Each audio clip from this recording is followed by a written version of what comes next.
Білім беруге гранттарды тағайындау, сондай-ақ жоғары білім беру ұйымдарында білім алушыларға әлеуметтік қолдау көрсетуге арналған нұсқаулық. ЕГОВ порталында ЭЦХ немесе бір реттік пароль арқылы авторизациядан өтіңіз. ЕГОВ порталының басты бетінде білім қосымша бетін таңдаңыз.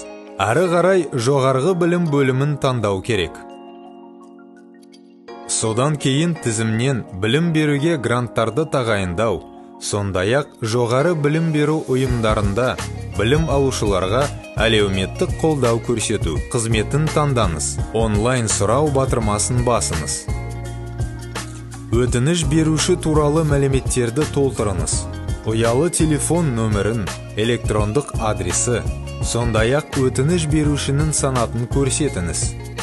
Егер сіз талапкердің ата-анасы ретінде өтініш берсеңіз, баланы таңдаңыз.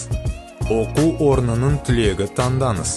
Баланың шетелдегі оқу орнының түлегі болып табылатындығын, сондай-ақ үздік аттестат бар ма екендігін белгіленіз.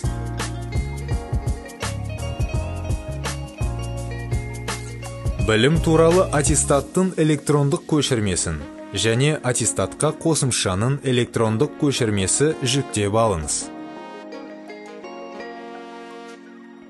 Шет тілін меңгергенін растайтын халықаралық сертификаттың бар жоғын белгіленіз.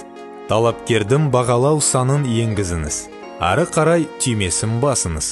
Егер бала алтын белгі белгісімен марапатталған болып табылса, белгі қойыңыз. Ары қарай түймесін басыңыз. Егер оқуға түсушінің артықшылықтары болса, жеңілдіктер түрін таңдаңыз. Ары қарай түймесін басыңыз. Жалпы мәліметтерді толтырыңыз. Оқыту түрі және ұбт туралы қажетті мәліметтерді таңдаңыз.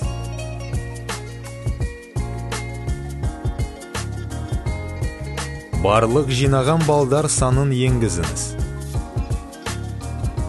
ББТ санын таңдаңыз. Әрбір ББТ үшін конкурс түрін, білім беру бағдарламаларының тобын және ЖОО атауын таңдаңыз.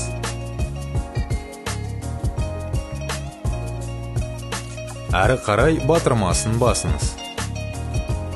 Білім беру гранттың еру конкурсына өтініш беру үшін қабылдау комиссиясының ЖОО атауын таңдаңыз. Электрондық құжат нысанындағы 3:4 мөлшеріндегі цифрлық фото жүктеңіз. Жеткізілетін деректердің дұрыстығы үшін құқықтық жауапкершілік туралы бөлімдерді құз белгілермен белгіленіз.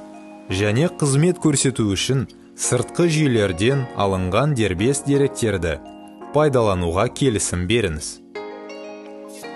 Ары қарай түймесін басыңыз. ЭЦХ немесе бір реттік пароль арқылы сұранымға қол қойыңыз. Ол үшін сіздің телефон нөміріңіз мобильді азаматтар базасында тіркелуі тиіс. Өтініш